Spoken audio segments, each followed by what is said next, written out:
Hi everybody, Michelle McClunan, astrologer and life coach, and I'm bringing you an astrology update for the new moon on the 1st of April, which is amazing because the new moon is in Aries, which is the first sign of the Zodiac. It's on the 1st of the month and it's a new moon. So it really means that this is a new beginning. It almost says to me it's a new chapter.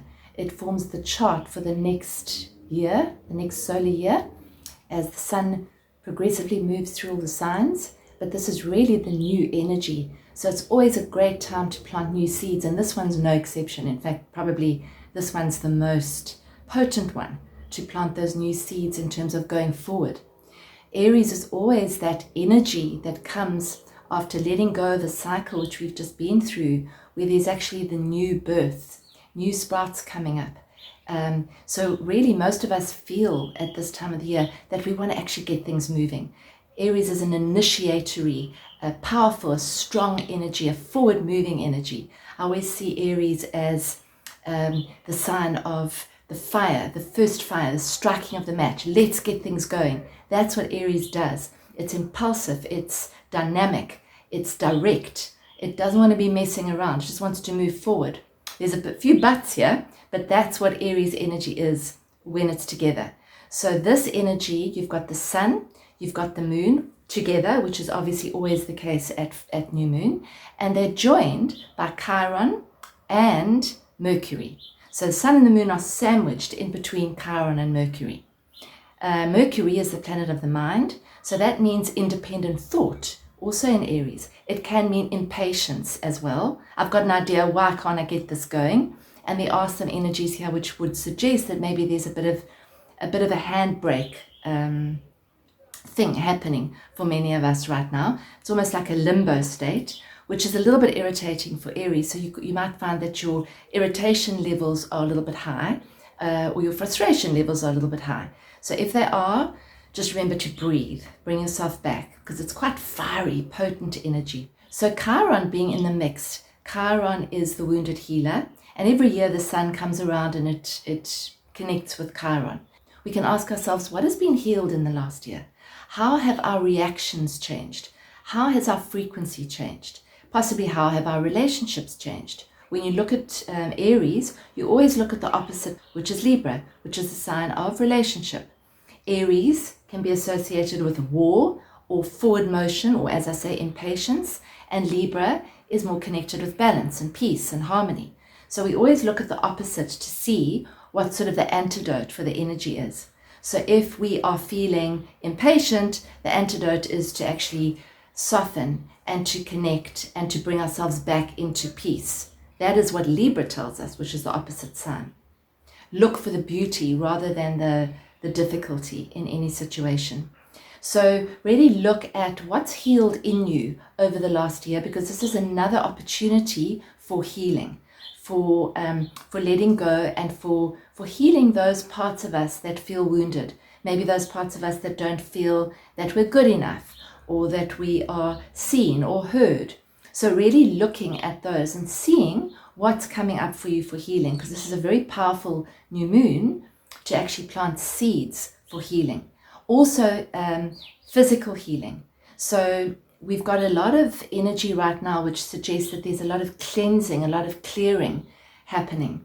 And so this is a good time to look at your diet and say, what is feeding me, what is not feeding me, what is nurturing me, what is not nurturing me, and to possibly plant new seeds in terms of healing.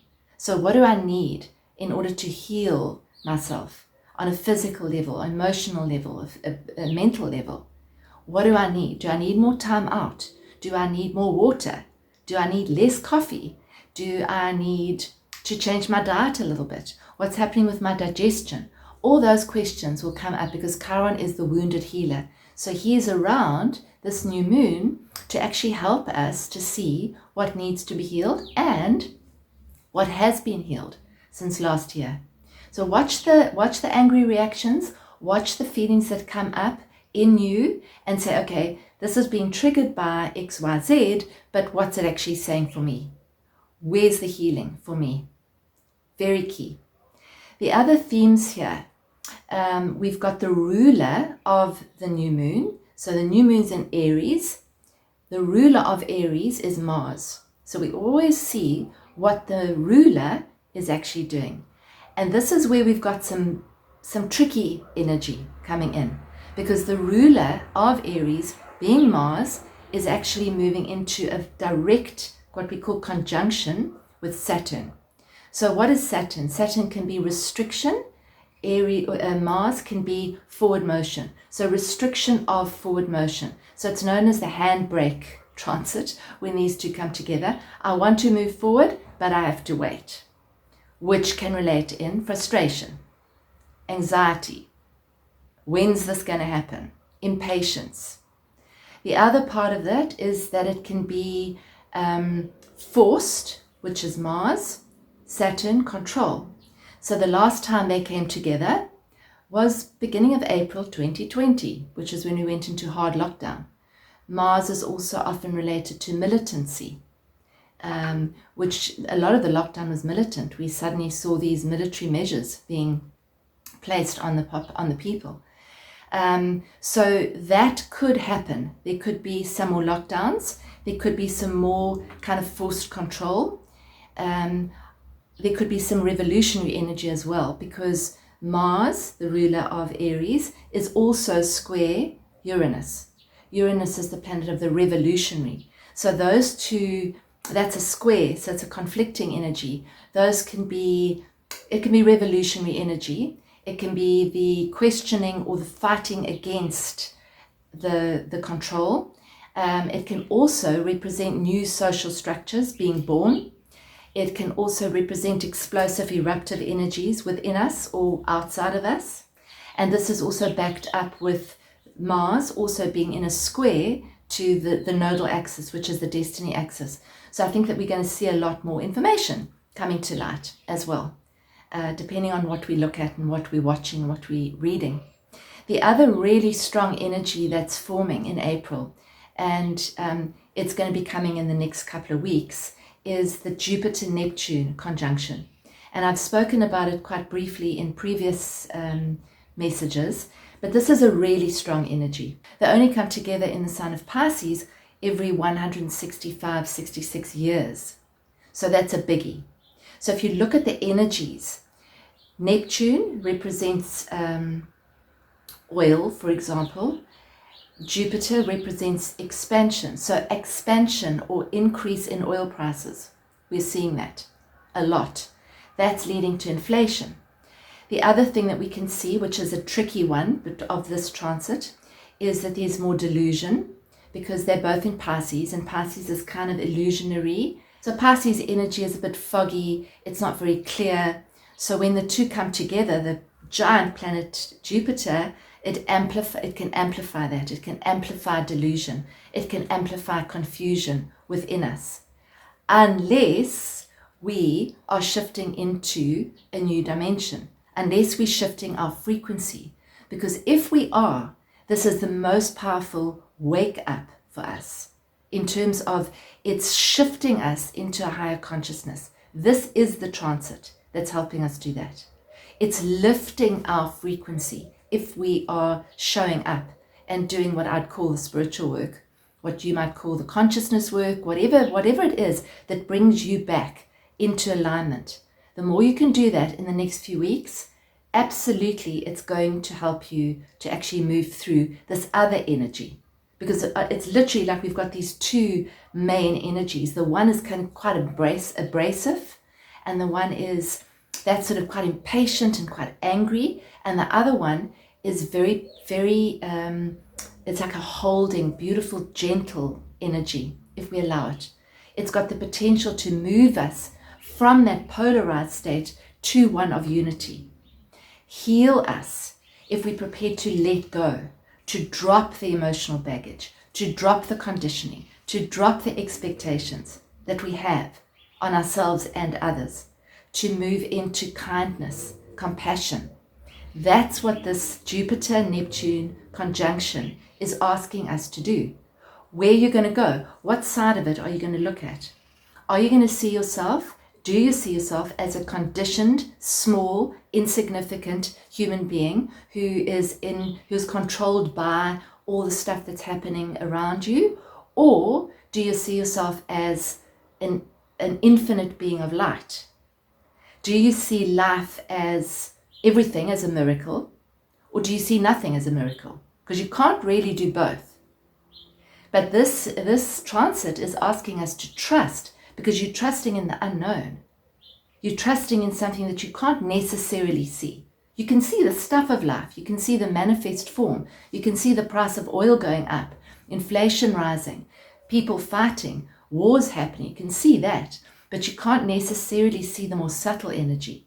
This is asking us, it's pulling us in to that ocean of awareness and saying, where can you trust? How can you trust more? How do you do that? Do you connect more during the day? I would say that's the way to go.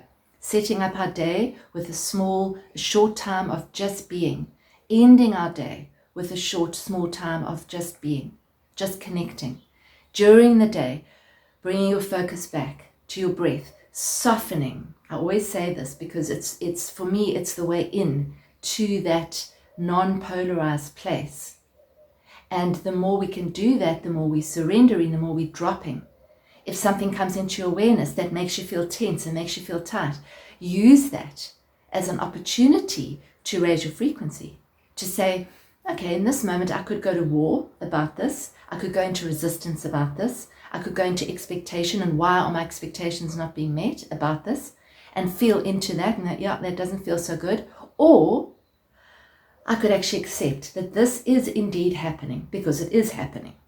So to actually be in resistance about it, to say it shouldn't be happening, well, it is happening. So I accept that this is happening. And this is what I choose to do with this in this situation.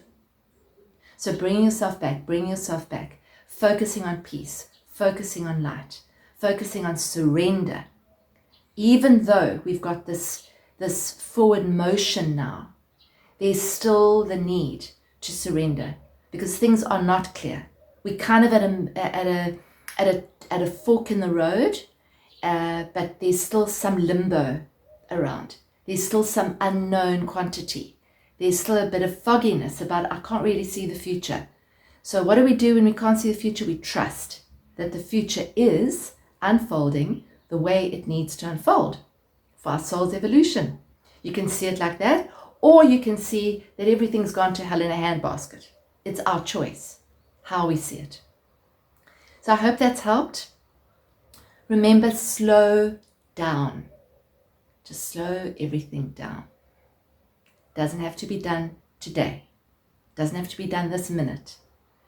Allow it to unfold.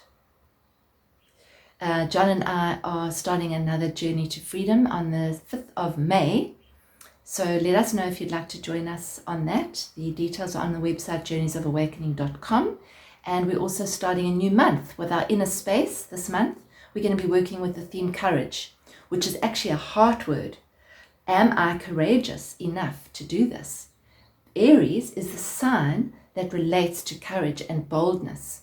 Have I got the boldness to step into this new reality? What does that mean to me? What are the new seeds I'm planting? If I could get rid of and clear the old conditioning that maybe makes me believe that I can't do something. If I didn't have that conditioning, what would I do? How would I move forward? What courage would that require? And what would that look like?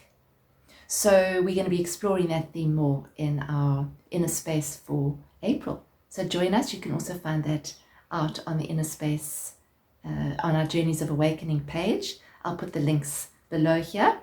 If you haven't subscribed to my channel, please do that by pressing the subscribe button.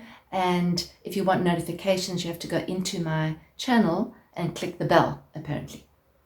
I am available for readings. So if you want to see how this is playing out and where this Aries is playing out in your specific chart, because wherever it is, whatever house it's in, that's where there's a new start happening for you. So if you want to see how that's playing out, let me know and we can book your session. Lots of love. Take care. Stay sane.